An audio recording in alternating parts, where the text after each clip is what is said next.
Today, some books arrived. Now, you probably have the same thing as I do when you look on a book site, an Amazon site, you find recommended for you. Given your browsing history, given your buying history, the same people who bought your book have also bought these. So today, they're arrived. The first volume of Niall Ferguson's Kissinger, a new translation of the Life of St. Columba, and some writings of Hildegard of Bingen. Oops, not right. So these three books, medieval mystics and Anglo-Saxon saints, Irish saints, and post-war politics and economics, these represent my circle of influence. People read the same things as I do and interested in the same things as I do.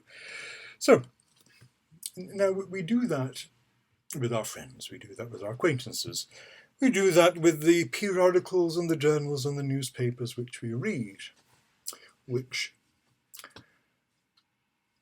sources we go to for information. Usually information which is going to support a certain worldview that we have developed. Now, that's neither right nor wrong, it's just the way it is. People share opinions. We go into tribes, we go into political parties, we go into denominations or various forms within a particular church. Various expressions within a particular church, liturgical expressions or doctrinal expressions, for example.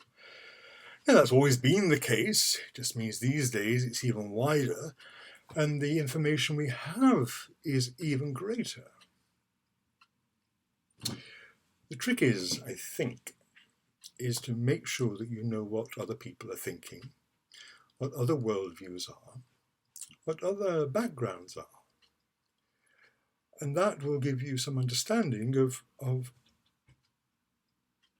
a more complex worldview. Now, other people might be right and might be wrong. That's neither here nor there at the moment. It's just that you know what other people are thinking and why they think that. There are very few wicked people in the world, I think. When people come to conclusions, religious conclusions or political conclusions or cultural forms, they're not trying to do a wicked thing, they're trying to do a good thing. So, listen to each other and talk to each other. And then you'll find that the positions which otherwise would go to extremes, you just talk to your friends and you get into an argument with one of the enemies, and to firm up your position you've got to go back to your sources, and to firm up their position they go back to their sources, and you find entrenched positions on left and right of all sorts of arguments. Now that brings us to today's saints, Saints Cornelius and Saint Cyprian. And they died right in the middle of the 3rd century. Cornelius was the Pope of Rome, following Pope St. Fabian, and Cyprian was Bishop in North Africa, in Carthage, that great centre of learning and culture in that North African province of the Roman Empire. Now the question for them was, and you've seen this with some other saints, what do you do with those people who've lapsed?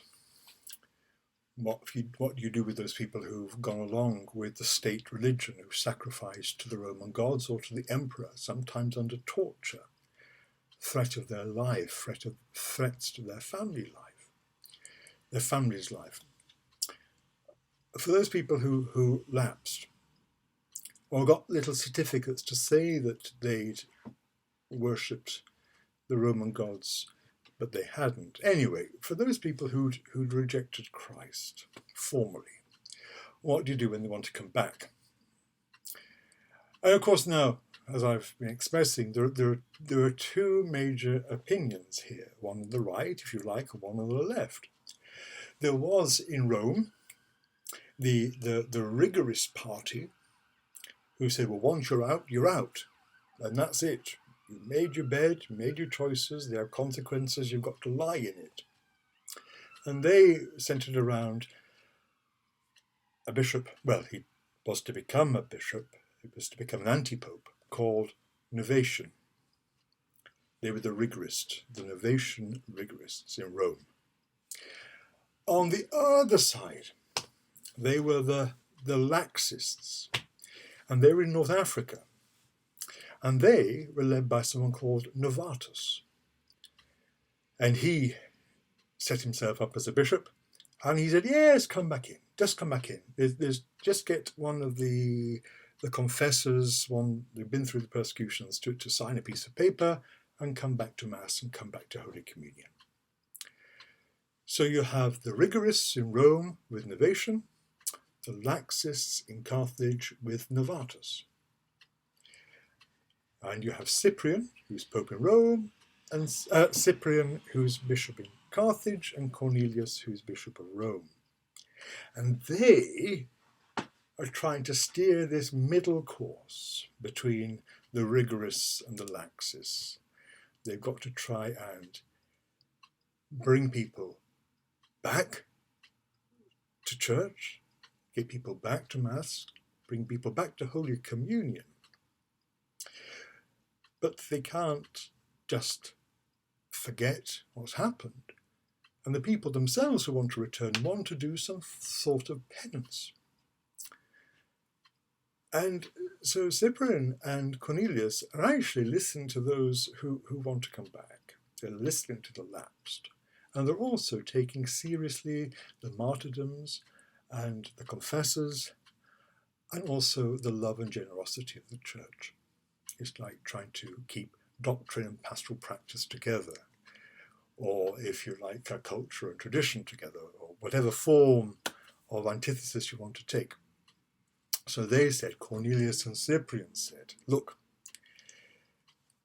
you can come back, but we need you to do some penance. And the lapsed were more than happy, on the whole, to do that. And try by steering that middle course, of course, they had lots of enemies. Enemies on the right and enemies on the left. But keeping that middle course, they were being true to what had been handed on, to the tradition, to the seriousness and gravity of our faith, and the seriousness and gravity of apostasy as well. But also they realized that people were weak and people were frightened. Now, by steering that middle course, they really began the season of Lent for us. Those 40 days of penance, with those who were seeking readmittance into the church, would sit at the church doors asking for the prayers of those who were going in. And sitting in sackcloth and ashes, they were reconciled by the bishops at Easter. And that took a few years, quite a long time, to develop formally. But that's how we get Lent, and Ash Wednesday, and penance and prayer and almsgiving before Easter. But what they show me, anyway, is how important it is to stay in what's called the not too numerous centre. And this is a quotation from a wonderful philosopher theologian, Bernard Lonergan, a Jesuit, but nevertheless a great man. I know. When I was at seminary, we had Lonergan pumped into us by now Bishop Philip Egan of Portsmouth, and I'm really, really grateful. But I'll just finish with this quotation. It's quite a well-known one. It's from his Method in Theology from 1972, I think. This is what Lonergan says. There is bound to be formed a solid right that is determined to live in a world that no longer exists. There is bound to be formed a scattered left, captivated by now this, now by that new development, exploring now this and now that new possibility. But what will count is perhaps a not too numerous centre, big enough to be at home both in the old and in the new, painstaking enough to work out one by one the transitions to be made, strong enough to refuse half measures and insist on complete solutions, even though it has to wait. That's not too dissimilar to what people like John Henry Newman said. So, listen to each other. Know when you're taking one side against another. That's what we do. But make sure you know what everyone's saying and why they think it, and have a real generosity and a love for those who may disagree with you. Because in the ferment of words and arguments, quite often what is lost is love.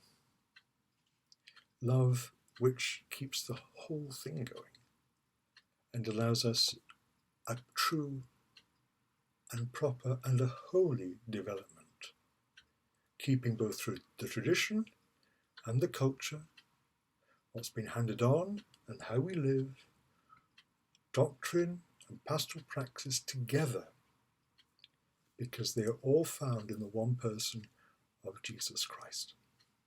So St. Cyprian and St. Cornelius pray for us. And may God's holy angels guard your goings out and your comings in, and be with all those whom you love, both in this world and the next.